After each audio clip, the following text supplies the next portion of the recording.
જૂનાગઢના મેંદરડા તાલુકાના 20 થી વધુ ગામોના ખેડૂતો પોતાના ખેતી પાકને વન્યજીવોથી બચાવવા કડકડતી ઠંડીમાં રખોપું કરવા મજબૂર બન્યા। સરકાર ખેતર ફરતે ફેન્સિંગ બનાવવા માટે 33% ને બદલે 100% સબસિડી આપે તે માંગ ખેડૂતો કરી રહ્યા છે। વન્ય પ્રાણીઓ રાત્રિના સમયે ખેતરમાં ઘૂસી પાકનો નાશ કરે છે અને ખેડૂતોને પાક તો ફેલ જાય છે પણ આર્થિક નુકસાની સહન કરવાનો વારો પણ આવે છે।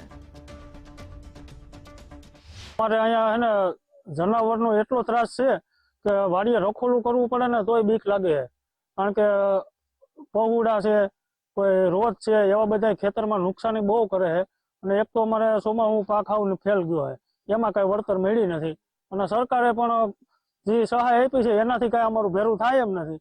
એટલે અમારી એવી છે જરૂર કે સરકાર જો અમને ફેન્સિંગ માટેના કઈ સહાય આપે પણ એટલી સહાય કઈ થાય એમ નથી। અમારી કેપેસિટી નથી કે અમે 10 ફૂટે અમારે અહીંથી કરી શકીએ। જો સરકાર 100% સબસિડી આપે ને તો અમે ફેન્સિંગ કરી શકીએ એમ છીએ, નકર અમારાથી હવે ખેતી કરવાનું નકર બંધ કરવું જોઈએ, કારણ કે ખેડૂત પાસે એવી બધી આજુ કઈ છે નહીં। અમને અમારી એવી અપેક્ષા છે અને એવી નમ્ર વિનંતી છે સરકારશ્રીને કે અમને 100% ફેન્સિંગ સરકાર સબસિડી આપે।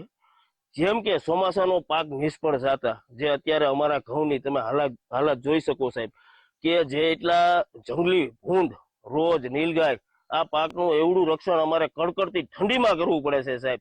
જે આખી રાત જાગવાનું, કાલ ખાલી જરાક જેટલું ઝોલું આવી ગયું સાહેબ, તોય 1.5 વીઘાનું પહુ અમારા ઘઉં ખાઈ ગયા છે સાહેબ।